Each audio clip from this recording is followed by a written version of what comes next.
everybody, it is Ebontis, and if you haven't jumped into Dark Raiders, and especially if you haven't heard of it, I'm here to help. Now, there are a lot of tips videos out there. Not everybody covers everything, so hopefully even if you've seen one or two videos or you played a little bit, you'll be learning a few things from this video, whether it's what I show you in game or here in the menus, and that's my goal, is to give you a general understanding of what's to come, go do an overview of the systems, what the game is kind of like, so you understand that even me, who's not an extraction shooter player, is actually having a really good time with this one. So let's jump into Arc Raiders and hopefully help you hit the ground running once you jump in, or teach you something even if you've already gone topside once or twice. So first off, what is this game? It is a PvPVE extraction shooter. I'm not gonna lie, there is some PvP, but for whatever reason, the game is working for me very well. You've got progression. You're going to be experiencing from everything from looting containers to staying on the map for a decent amount of time, doing damage to AI enemies, actually just getting out of the map. You get experience for doing pretty much everything that is functional in the game, and that helps you work towards your skill tree. Skill tree can give you more stamina, let you see loot faster, let you be quieter. There's some pretty cool stuff in here. In-game crafting. We'll cover some of the basic skills to go for. On top of that, you've got a workshop where you can craft some basic things, and you can get a kind of choice of what you want to start with a loadout. There's free loadouts, which we'll cover a bit later too. All of these crafting stations can help you get certain materials that you might not be finding, but if you have enough other basic materials, you can craft enough of what you need. There's a rooster in here that's going to get you free materials every time. We'll cover that too. So it's like every time you go into the match, you're going to be getting experience by doing something. You'll get some free materials from Scrappy alone, and you'll be making progress on potentially either quests. You've got these feats that you'll be working on. A lot of stuff to always do. There's 4 different maps, and there will be a 5th one. It's just not quite up yet. There's different times of day. It just has a lot of variety. PvE being the focus, but PvP still being there means everything's going to have a little bit of tension, but you just got to take the PvE enemy seriously, which will cause PvP to sometimes be bypassed, and a little voice chat command will be like, hey, don't shoot, like, team up, and then you can, like, take on something ahead of you and work together. It's happened more often than you would think, and we'll see how long that lasts, of course. If you find this video a year later and everybody's PvP tryhard sweaty crazy, you know, so be it. But the game feels different, and it has a secret sauce for me that's working. As you go through the opening tutorial, you're going to see the basics of what you got to do. Shoot an enemy, loot something, you'll get taken out, you'll have to get some loot back, you'll do one quick extraction. Once you're done with that, you're going to come right here. You're going to come to Speranza. This is your main town, this is where your workshop is going to be, and you'll find all the menus to work through. So we're going to work through each of them, and then I'm going to show you a little bit of in-game stuff just to look out for, and do a demonstration of kind of what sound design is like in this game, because it's incredible, but also very informative at the same time. First thing first, every time you go on a match, as I mentioned, you're going to get some experience. That's going to get you a level. As you level up, you're going to have a skill tree. Now, I'm not going to go through the full skill tree. Biggest thing to know, conditioning. It's going to be like, things don't slow you down as much. You make less noise, you're more efficient. You're faster at breaching containers. If you're downed, you live a little bit longer. This feels more in-game, maybe a second run, things along those lines. One of the things that I think is the most important is going to be stamina. Many people seem to agree out there on the internet as well. So my advice is Nimble Climber 1 as one of your first points.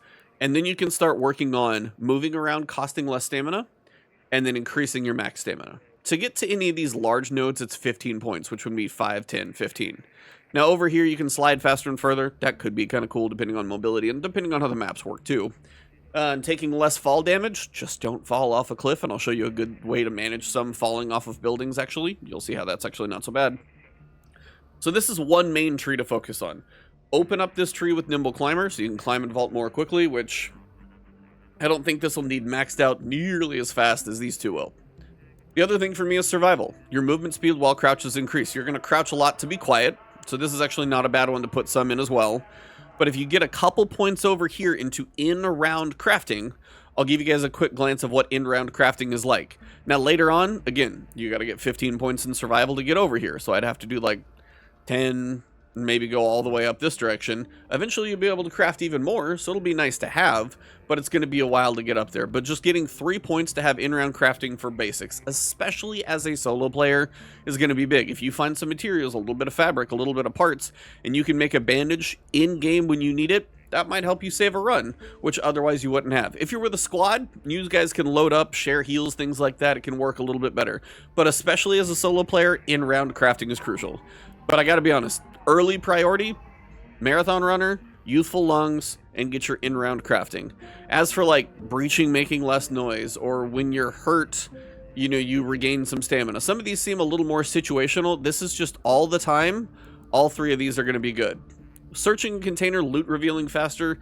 That's another one that I'm kind of debating on putting a decent amount into. So we'll see how things pan out. But some of these early ones on the mobility and survival tree, I think that's probably the best priority for your skill tree. And remember, skill points are locked in until you wipe your character. Basically, you do an expedition, you kind of load up your character for an expedition, send them off to the farm per se. You get reset and then start over, but you keep some of the progression of what you got. That's kind of more of an in-game thing. But just know, when you put skill points somewhere, they stay. There's no resetting them to my knowledge. So be careful where you put them and just be aware of what you're going to do once you lock one of those points in. So you've got your skill tree. Other things you're going to be doing. You've got customization. This all comes from Creds and Raider tokens. So I bought the deluxe edition because I wanted to support the devs because I'm having way too much fun with this game. So I chose to do that. It's 40 bucks base, 60 was this one. No big deal either way. It's all cosmetics. Do you want different outfits? Do you want to look different? Totally up to you how you want to look. There's a lot of different ways to do it in here. Some are going to be free. Some are going to be for creds, which you can actually earn by doing stuff in the game. Some are going to be for Raider tokens, and that's just how it's all going to work. So that is your customization. When it comes to Raider tokens, you can buy them. You can get the deluxe. So this is your money purchases. Creds, you're going to slowly earn by doing things in the game. The feats, which are these up here, return from the buried city. So I need to go to the buried city and actually get out of there. That'll be one. Deal damage to pops, for example. Those are the little rolly drones inside buildings that you'll find. And deal damage to raiders using heavy weapons. So I gotta make sure I do a little heavy ammo stuff today as well. That is the gist of like your customization. And then also the creds are earned through feats. Just check the list every day. Trials, that unlocks at level 15. That'll probably be a separate video in itself, but that's certain tasks that you're going to be working on doing. That'll be probably things like working on maybe doing the harvester and other stuff like that, but there's more to it. Got to get to that level. This is not a level 15 guide. This is a beginner's guide. Projects. Projects is what I was talking about towards in-game.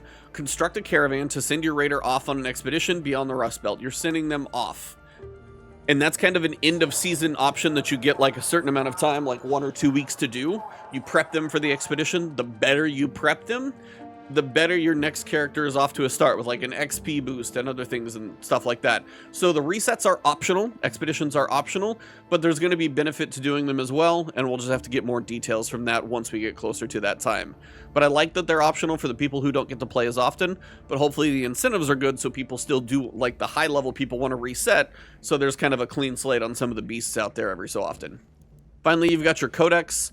Biggest thing that I would say in here, outside of just like looking at lore and history and people in here, is the arc enemies. If you ever want to review what some of these look like, how they fire, what they're going to do to you, like the Leaper and the Queen. Notice the Leaper size. It's probably a foot or two taller than a human, but it can leap pretty far. The Queen is absolutely massive, will mess you up, and it's going to take a powerful group to take that thing out. So it's not going to be something you're soloing. If you're solo, avoid it at all costs. But that's a good way to kind of check out your enemies. If you need to open an arc probe or get to an arc courier, you might use this to remind yourself, what do these things look like? Not a bad place to see what some of that stuff is. So that's most of everything in the Raider menu, pretty well covered. And again, the skills I mentioned, that's my preference. Play it however you want to. Stamina is still never a bad thing to have though. All right, your workshop, we got to talk about it. And first you got to talk about the rooster in the room, literally, Scrappy. Now, every time you go on a run, gonna get you some basic materials. About 4 or 5 of the basics, maybe 3 or 4 seeds. I'll show you what seeds are for. But the basic materials, rubber, plastic, chemicals, fabric, metal parts. The cool thing about this is if I go on a run with a free loadout, maybe I die. Well, guess what? I'm gonna come back and get some materials. And now it takes 5 metal parts and 2 rubber parts to make a Pharaoh. Guess what? I can make that weapon. Now I may not have heavy ammo, so I may need to go do 1 or 2 more runs. But if I know I need to use heavy ammo and I'm just getting the kettle every time I go in for a free run, 2 or 3 runs from Scrappy, I'm going to be able to make myself a weapon, make myself some heavy ammo, and I'm going to be able to go in on my own run. Even with a better augment, which I'll cover the loadouts a little bit later, it's not going to take you that long, but some of those free runs are also going to net you some good stuff. But Scrappy, you know, every round or every couple of rounds, make sure you check. Definitely don't let it overflow and get your free goods. Now, the other thing that's going to happen, you're going to start with just a workbench where you can craft your basic materials, ammo, bandages, grenades, shield recharges, just your truly basic stuff. But you're also eventually going to unlock the gunsmith, utility station, refiner, medical lab, gear bench, and explosive stations, and each of these have things that you can level up. Now, the thing to know about each of these stations, my advice is to track the resources you need for a level up, because random stuff over here at, like, say, the gunsmith says, I need rusted tools. Well, that says it's recyclable. So I could go and recycle that for metal parts or other things, because it says recyclable, but it doesn't say specifically it's for any, like, you know, upgrade. This is why I've tracked it for a blueprint. You can track a lot of things. I don't know if there's a limit yet, but I have almost all of these tracked. And at least that way I know if I see it, I'm like, hey, that's an important blueprint that I'm going for right now. If I see it, I want to make sure and prioritize the space in my inventory or the space in my stash for these things. Wasp drivers. When you kill a wasp, they drop one of these typically. Sometimes you'll find them out in the world. But they can also be thrown as an explosive. Like if I throw it by a doorway and say somebody comes around the corner and I shoot it, that's like basically an explosive mine. You can use them that way. Early on though, I would say make sure you hold on to this type of important stuff so you can use it to upgrade your stations. All of these are going to have a level up and you can track those resources in your logbook. And that way, no matter what's going on, I know if there's certain materials for, I don't need to track this thing. Like you can technically track one grenade, for example, if you really want to. But I just want to track, I need the synthesized fuel, crude explosive, pop triggers. If I get those, then I can upgrade this thing. That's the type of stuff that you want to pay attention to early so you can get your crafting stations leveled up. Scrappy as well. You can actually upgrade Scrappy. That's just one of those things you won't get to yet. If you go to train, I'm going to need a dog collar first. A lot of the stuff is like dog collar, fruit. There's some weird stuff, but again, track that one and it will tell you where it is. This thing can be found in the residential areas and I'll show you what those look like on the map. But again, knowing where you are on a map and knowing that resources might be there can tell you, hey, I can skip this building or I should probably search this and see if I can find the dog collar this time. So your workbench and all of your stations are going to be beneficial. Each one of these was like 30 parts of this or 50 fabric or 50 rubber parts or 30 metal. Just slowly work on accumulating those on runs, getting these things upgrade, like at least installed, so you can have them all here and kind of work at base level and then work on upgrading them as you go. They're all going to be beneficial though, especially like the refiner, being able to get things like electrical components and mechanical components just from the parts that you can find can be really helpful, because sometimes these can be really hard to find, the mechanical components. Trust me, I was trying to find them in the technical test. But if I know I can just come in here and craft and be like, hey, I've got metal parts, I can break down some stuff from metal parts, but I want this right now for a certain thing, like crafting weapons or upgrades or anything like that, I know I can come in here and get them. So the more of those type of parts you have, that's where you can really get some good use out of them. Final thing is going to be your quests and your traders in here. So your quests and traders, those are going to be your NPCs that you interact with. Celeste is a little bit different. We'll get to her last, but Shawnee is security. She's going to be your first quest that you go through, and it's like a quest chain. You do one after the other after the other. This one, for example, in one round, I need to visit a field depot and repair the antenna on the roof. I'll probably do a separate video over this because literally everybody has to do it, but to show you what a field depot looks like, where to find the antenna on the roof, but mostly what the field depot looks like so you can knock this one out, because it's not the most obvious. You see the building here with the blue tarp, but just seeing it in game might be a little easier to spot. But yeah, that's a quest. But most of these, keep my eyes on these screens. NPCs have things that you can buy. Hatch keys, I'll explain what those are for, but being able to buy one of those would be fantastic. So if you start stocking up a bunch of money and you can always have a hatch key on you, that could be great because it's an easy exit. The gun shop. Got your eye on something? You got a lot of stuff in here. Gun mods, multi-high level guns, a whole cracker that's epic using launcher ammo. I haven't even seen launcher ammo until right now before. I can just straight up buy a Pharaoh if I want to, but it's probably cheaper to craft it, so I should probably do that for now. No quests available for some of these other ones right now. At the clinic, same thing. You've got your augments, which are your storage, shields, healing, higher levels of those. And then you've even got your grenades here with like flares, grenades, distractions, zip lines, a lot of things. So leveling these guys up unlocks at level 12, unlocks at level 7.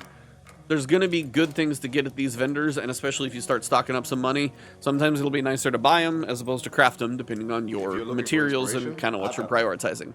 Final one is Celeste. She's a little bit different. She's got all these materials. Like, I need synthesized fuel for one of my upgrades. You can see anything that has the little eyeball on it is a tracked for blueprint. So you'll see those in your inventory the same way. If it has a track for blueprint, I can come over here and I can just buy it. Once I get to level 12, that'll be nice. Her currency is assorted seeds. Now, Scrappy usually finds like 3 or 4 seeds a run. You'll find these out in the wild. That's what they're for, though. They're all for her, and she's going to have anywhere from low to middle to high level parts. And if it's just for seeds sometimes, it'd be nice if, like, yeah, 60 seeds complex gun parts, but guess what? If you really start stocking them up, that might not be that big of a deal later on once you put a lot of hours into this thing. I know there's a quest I think you need a battery. If you have 5 seeds and you're like, man, I just have not come across a battery in electrical or technology, just buy one, knock out the quest, and you're good to go. That's kind of what she's going to be beneficial for, too. So that's your traders and vendors, but that's also where you're going to go through your quest chains, and I recommend working through those because the more places you can finish quests and get experience, faster you're going to level up, more skill points, the better off your raider is every single run. Alright, I know that's a lot of menu stuff, but I still wanted to cover it because just a lot to digest for the early game. Now, when you go to actually kick off a round, Fill Squad will give you randoms joining your team. Can be fun to do it that way, especially if you're going for certain objectives, might be a good idea. Solo queue does prioritize solo players, so typically you'll just see one person. I've seen 2 people running together. They may have just done some voice commands, but typically should be all solos in your match, which I've been having a lot of fun with, so that's what we're going to use as an example.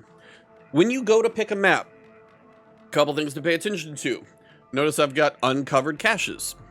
So storms have unearthed the number of old raider caches, but they are rigged to explode should they be exposed for too long. Hurry up and find them all. So if you see a raider cache, just be aware, it might explode. There are night raids. These are going to have fewer return areas, like places to extract, but chances at higher loot. The more you play, like see the blue gate, I need 13. I have 13 out of 18 rounds to unlock that one. Stella Montis is just closed right now. Buried City I unlocked after 6. I think the spaceport was like 9 or 12. So you've got different rounds, different times of day to go into them. They'll all be rotating, so you've got a good variety of what to play. Learn the damn battlegrounds first. Not literally the damn battlegrounds, but learn this map first. Then when you're comfortable getting some loot, then take some free loadouts into the other ones. If you're going to try Night Raid for the first time, guess what? You got an hour. Try a free one first and be like, all right, this is manageable with what I've got. Maybe this is pure chaos, but if it's free, guess what? Only an upside if you get out of there. So you'll pick your battlegrounds that you're going to go into or whatever map.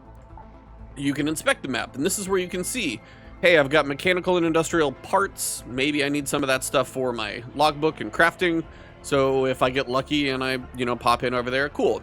You might pop in halfway across the map here in the residences. Maybe if I'm in apartments and anything residential, that is going to be great because then I can look for a dog collar maybe for the Scrappy upgrade. There's going to be certain places where you may need to eventually push into because you're going to need certain materials, but knowing where they are is beneficial. Like the control tower and the hydroponic dome, those are going to be high level materials. Nature can have fruit, which is another Scrappy upgrade, or bandage upgrades. You can have industrial, security items are here. We've got commercial, technological, all this stuff is here, and these are going to be your high-level things. You might have some rare or epic components in these places as well, and these are going to be kind of your middle ground. It's all going to be a bit random, but things will tend to be this place more. Biggest thing to pay attention to is where your exit points are and how much time you have, and I'll show you that when we get in with an initial start. But these 4 exit points will all have a different timer. One is going to be for the length of the round. Should be 30 minutes, but if you join it a little late, maybe you jump in and there's 18 to go. One of them is going to have the max. One's going to have a little bit less than that. One's going to have a little bit less than that. One's going to have like 10 minutes from the start. And depending on what you're going for, you're like, hey, maybe I do want to go for the scrapyard. But you start up here. Instead, you like jump in by the Ruby residence and the 2 doors down here are short. That's just not your run to go for like industrial in the scrapyard. Maybe you try it in another place. This seems a little too high level. Check out the apartments. See if you can get to the central lift or the north complex elevator and see if you can get out that way. You just kind of have to play the hand you're dealt and then work on the runs that you can. But there's always something you're typically working on because there's usually quite a bit of stuff to gather. So just kind of play it by ear. Just know when you jump in kind of what the map looks like. Look for where your extraction points are going to be. And these are hatches. These require the specific keys. They're one-use keys that you can get. you know, to buy them or find them. But either way, the big thing to know is early on, you're not even going to worry about the hatches because you won't have the keys. But if you find them, they're like a single person or a small team exit. It's open for like 30 seconds. So like you and your team could exit and then it closes. So the keys are like one use. You can use it for a team though. But the big lifts are what to pay attention to. So I'm going to go into the battlegrounds and now we get to the loadout section. So one of the things I recommend early on, and pretty much anytime you just like, dude, I just got wiped out on a bad run, go in with a free run. You don't want to be on tilt going in, risking the good stuff. Free loadouts are great. It's going to give you a basic backpack with like 14 slots. You're going to have your 4 quick use slots. You're going to have your max weight of 35. It's a decent place to start. It's going to give you a basic shield, basic weapon, some ammo that matches that weapon, and then probably like a couple bandages, a shield recharge, and maybe a couple basic grenades. It's simple, but it gets you going. And honestly, this is a great way to jump into unknown maps, nighttime raids, early on as you're learning what as you're learning a map. Like, it takes a little while to learn what a map has to offer, where certain key doors are located. You know, it's good to go in with the free stuff early. Highly recommend using the free loadouts often. It's a nice way to just go in low risk, have fun. If I win, cool. If I don't, no big deal. Just know you're likely going to be limited on ammo. So if you take some stuff out and you're like, hey, I got a decently full backpack, I'm running low on ammo, let me try and extract. It might be a 10-minute run, but that's kind of the whole point of it. When you go for a custom loadout, it's probably going to look something similar, honestly. So for me, you're going to have some type of augment. Augments are either going to be tactical, combat, looting, at least at this level, and they're going to give you either a certain weight capacity, which the looting one is good for. The combat one is going to give you a couple slots there. It's going to give you light and medium shields, but it's also going to have 45 weight capacity, so it's kind of a nice in-between. And tactical is a little less weight, but you've got another quick slot in case you want to load up more over in the quick use slot, so that kind of works as another slot. But if you have like extra grenades and you're going with your team, maybe you have a certain thing that you're going for, like maybe you're taking on a bigger, arc enemy. Maybe you need more grenades shoved over there because you need to be able to tackle them and your team's kind of loading up. Certain reasons, certain different ones. Shields are a very specific use case here. Shields are going to work in 2 ways. Say you've got 100 total health. I don't know what the exact number is. But say you've got 100 total health. The shield is 40 more than that as a shield. But when you take damage, it hits both your health and your shield. But you'll notice you have a damage reduction. The damage reduction is 40%. So if 10 damage hits me, and I have a light shield and 100 health, it's going to do 6 damage to my health, because it's 40% reduced, and it's going to do 10 damage to my shield. So you would technically need to refill both health and shield if you want to refill everything. But that's the way that works. There's a heavy shield that's like 55 or something percent reduction, but it also has like 70% shield that you got to whittle your way through. So the damage reduction is slower, but the key trade-off of that is you actually take a speed reduction from it. Now there's a skill to try and counter that, but that's the way some of this works. You may have only kind of like the lower level stuff, but you might be able to outrun somebody who's coming at you with higher level gear. Yeah, they're probably going to be harder to kill with the shield, but if you can get the angle on them, you can get some distance between you and them, there is still potential when it comes to this type of stuff. The big thing to know is any normal thing besides the free loadout is going to have a safe pocket, and you can literally put just about anything in here. And right now, I start by like, hey, I have a decent weapon, I want to bring some ammo for it. For like, these things have to be up here in quick use because it's like quick heals, quick shield recharge, quick grenades.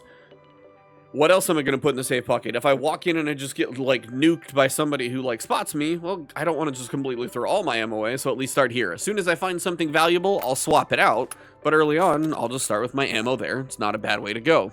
Big thing to know is anything with medium ammo, it's going to be moderate armor penetration. Anything more than just like the basic arc enemies, like even a Wasp versus a Hornet, Wasp is much easier to kill with light ammo. Hornets have decent amount of armor around them, so you really got to go for their thrusters, and they can be somewhat difficult to go through. And that's kind of where you start to understand the difference of like where heavy ammo comes into play, and honestly why the Pharaoh is still one of my favorite starting weapons, because it fires slow, but if you can connect with that shot, oh man, does it make a difference. It'll also nuke a player's shield pretty fast too. But the free loadout's a good way to go. Honestly, recommend it all the time. If you jump in, make sure you got some ammo. But the other thing is like, do I need 5 bandages? Probably not. I could go with 3, because as a solo player, my opportunity to heal myself back up is not going to come up very often, Different than it would be with a squad. Squads might be a little more like rambunctious. You might be like getting down and healing each other up, and you might have a lot more use for being fully stocked up, as opposed to a solo player. I don't probably have a lot. I'm either going down or I might be able to survive once, but I don't need to be like 5 and 5 here. So try not to waste supplies when you do a custom round as well. I'm not going to come in here with like 400 rounds. I'll come in with 200, hope I find something. Now, if I'm like starting to stock up a ton of medium ammo, maybe it's time I go in with a rattler and use some of that ammo up. That's not a bad idea, actually. Do I need to bring in a stack of 5 grenades? No, maybe I'll keep a couple for my future runs. Same thing like shield recharges, but also the counter to that is once you start getting some of these supplies really high, you can start selling some of these things, accumulating a bunch of money. If you're like, man, I'm up to like 20 shield recharges. I don't need all of the same thing. They're pretty easy to craft too. Let me sell some of those off. So once, like, see this right here? I have like 17 bandages, but if I come down here and I check fabric, I'm at 56, and this is another 10 bandages. Starting to not be too hard to come by, so I could probably sell a stack of bandages. Not a big deal. Make a little space in my crazy stash, make me some money. So that's another good time to review your gear. This is all the stuff like circuitry and damaged heat sink, and you see all the little eyeballs? Remember, those are tracked for blueprints. Those are the things you do not want to recycle, break down. You want to hold on to them for any reason. And I would say until you're done with that blueprint, recipe, upgrade, whatever it is, try not to even use the consumables like thrown items until you're done with those. But we're going to take a free loadout. We're going to jump in, and I'm going to show a few things on the inside. All right, so when you start, literally first thing I would tell you to do, I'm at the beginning, so I know I've got full time. Look where you are, and also look at your timers. So I know I'm down here. I'm at this, like, basically this entrance to it, but I'm next to a hatch. But I know my long timer is the water treatment elevator. That's the full length one. The testing annex is also pretty high. These up here, this one's at 15 minutes by the power generation. And this one over here is at 19 minutes. I'm on kind of the lower side of the map, so this works in my favor. But had things been flipped and I was way over here, I would want to be aware that I need to be a little bit speeder. I still have a long distance to cover, so I've got to be careful. I did end up using a loadout that I made in here just because my inventory is full. Also, quick look at crafting. Once you kind of know where you're at, if you got a hatch key, you can take those into account, but figure out where you're going and what you want to do. I don't have a whole lot of residential near me at all down here. So I'm going to go for potentially like technological or electrical, and I can kind of see what's available. Maybe I go for electrical up here if I'm trying to get some of that type of stuff. Crafting, these are the basics. You got grenades, you got bandages, you've got shield recharges. This is the first level of stuff that you can make. And yeah, by the way, fruit, do not do anything with fruit until Scrappy is upgraded. Remember that. But that's in-game crafting. So this is how loud breaching is. This is why anytime you have to breach, be very particular when you do it. It's either opening a door or opening a loot container. Anytime you breach, it's going to be really noisy. So just be aware that it's a risk to do it. But if you have the room to do it, you might get something cool out of it. So this is an example of, I heard footsteps around me. Somebody's breaching something. You can straight up hear that clear as day. I know they're not far. These buildings are somewhat weird, sometimes interconnected. Hey, don't shoot! And I tried to kind of convey, say it out loud, don't shoot. Those are some of the voice commands that you can do. Team up, don't shoot, thanks, that type of stuff. I still was playing a little cautious, and you hear stuff going on upstairs above. And one thing to do to be safe, close doors behind you means you'll have to hear the door open, giving you kind of a bit of, you know, kind of warning that somebody's coming. But I closed the door again behind me, and then I still felt like I heard more stuff going on. So I hear the footsteps again. Somebody's running around. Somebody is probably on the other side of this wall to me, and I'm trying to make a little noise, see if I can kind of distract them and bring them in. Quick pull out, see if they do anything. Listening for the doors, keeping my eye in front of me. They're not going to shoot through the Great Wall to my left. And then I heard behind me the door open. So here, they were cautious, I was cautious. And then you have like the jet landing overhead or leaving, whatever it is. Pretty much what happened was I saw him walk out, and I said, don't shoot. Don't shoot! So he ran out, I said, don't shoot. Steal from a little bit of cover, I kind of exposed myself. And this is one of the universal symbols of like kind of teamwork, that crouching up and down. If you're in sight, say the visual cues, crouch up and down. If you have party chat on and you want to use a mic, you can say stuff like that as well. All of those are ways to convey. that you're gonna be okay working with this person. And he and I ran together for a little while, pinging a couple things, helped each other take out a couple. I think I ended up extracting before he did because we got separated, but it's not all bad. And this is kind of what I was trying to say is like, if you help some people, they're gonna help you and you're gonna have some successful runs. If you're just going full on all the time crazy PvP, yeah, well, maybe the karma card might get you, but you can say a couple things back and forth and they get moving on. So it was pretty cool little experience there, and I actually really had a good time on this run because I got some good loot out of it. So be nice, try and communicate in those ways. You might actually find some allies that you might not have expected to find. All right, everybody, so that is a wrap. Sometimes people are going to help, sometimes people are going to be a tough position, play the nice guy, sometimes the karma card will work. But hopefully you learned something from this video. And honestly, if you are on the fence about Arc Raiders, let me know where you stand, because in my opinion, the game's offering a lot for all types of players. Yes, PvP will be there, but I think the progression and PvE side of it is where it makes this one kind of unique. If you enjoyed the video, drop a like below, leave a comment if there's tips I forgot. I will be doing a lot more videos over items and skills and detailed stuff and trials when I get to level 15. All of that will be coming in due time, but hit that subscribe button, hit the alert bell, find me streaming over on Twitch, which I'll be doing tonight, find me on Twitter, find me wherever. If you see a Montis, say hello, and thanks for watching.